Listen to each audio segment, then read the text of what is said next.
존재하지 않았던 장면, 나폴레옹 대관식에 숨겨진 역사 조작. 다비드 나폴레옹의 대관식. 구독과 좋아요 부탁드립니다. 오늘은 한 장의 그림이 어떻게 역사보다 더 강력한 권력이 되었는지 이야기해보겠습니다. 프랑스 혁명기의 대표화가 자크 루이 다비드가 그린 나폴레옹의 대관식입니다. 이 그림은 웅장하고 질서정연하며 신의 축복 속에서 탄생한 제국의 순간처럼 보입니다. 하지만 이 장면, 사실은 절반 이상이 연출된 역사입니다.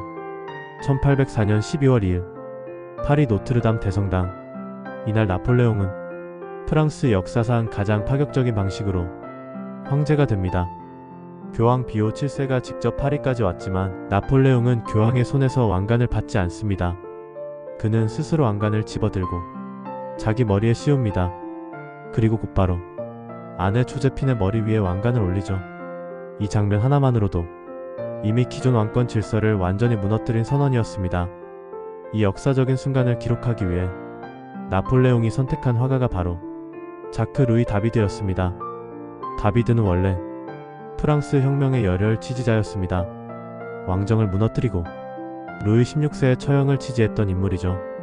하지만 혁명이 혼란에 빠지자 그는 새로운 권력, 나폴레옹의 화가가 됩니다.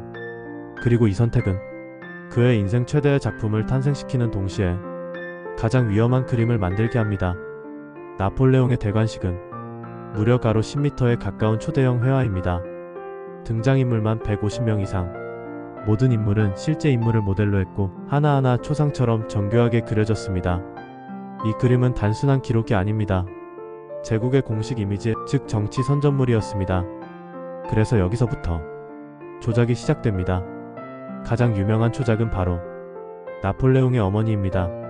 그림의 중앙상단, 황제 부부를 내려다보는 가장 상징적인 자리에 위엄있게 앉아있는 한 여인, 바로 나폴레옹의 어머니 레티치아입니다.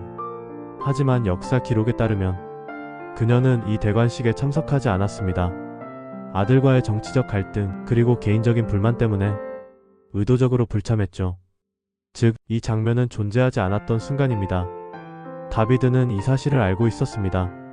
그리고 나폴레옹도 알고 있었습니다. 그럼에도 불구하고 그녀는 그림 속에 등장합니다. 왜일까요? 나폴레옹에게 어머니는 단순한 가족이 아니었기 때문입니다. 그녀는 황제는 정통성을 가지고 태어났다는 상징 그 자체였습니다. 혁명으로 권력을 잡은 군인이 아니라 가문과 혈통, 질서를 계승한 통치자라는 이미지를 만들어야 했던 것이죠. 이 그림에서 어머니는 현실의 인물이 아니라 이상적인 제국의 어머니입니다. 조작은 여기서 끝나지 않습니다. 교황 비오 7세의 모습도 보세요. 실제 대관식에서 교황은 상당히 수동적인 존재였습니다. 하지만 그림 속 교황은 손을 들고 축복을 내리는 자세로 묘사됩니다. 마치 이 황제는 신이 인정했다는 증명처럼 말이죠. 교황조차 그림 속에서는 나폴레옹의 권력을 보조하는 장치로 사용됩니다. 흥미로운 점은 이 그림의 중심이 왕관이 아니라 행동이라는 점입니다. 나폴레옹은 자신의 머리에 왕관을 씌우는 순간이 아니라 조제핀에게 왕관을 씌우는 장면으로 선택됩니다. 이는 의도적인 연출입니다. 폭군이 아니라 가정을 세우는 황제, 사적인 권력을 넘어 질서를 부여하는 존재로 보이게 하기 위함이죠. 다비드는 이 장면을 통해 나폴레옹을 정복자가 아닌 창조자로 포장합니다. 하지만 이 그림에서 가장 흥미로운 인물은 따로 있습니다. 바로 구석에서 조용히 우리를 바라보는 한 남자. 그가 바로 화가 다비드 자신입니다. 그는 이 거대한 정치 연극 속에 자기 자신을 증인으로 남깁니다. 마치 이렇게 말하는 것처럼요. 나는 이것을 보았다. 그리고 나는 이것을 그렸다. 하지만 동시에 그는 이 조작의 공범이기도 합니다. 이 작품은 예술이 어디까지 권력에 복무할 수 있는지를 적나라하게 보여줍니다.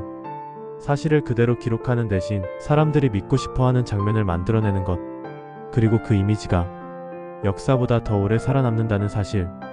오늘날 우리가 떠올리는 나폴레옹의 위험 있는 대관식 장면은 실제 역사라기보다 다비드의 그림에서 비롯된 기억입니다.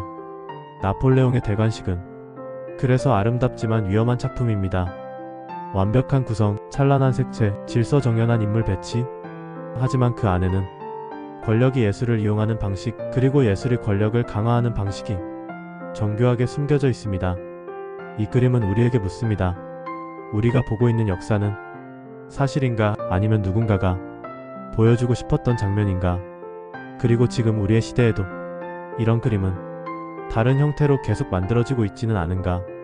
오늘의 이야기가 도움이 되셨다면 구독과 좋아요 부탁드립니다. 감사합니다.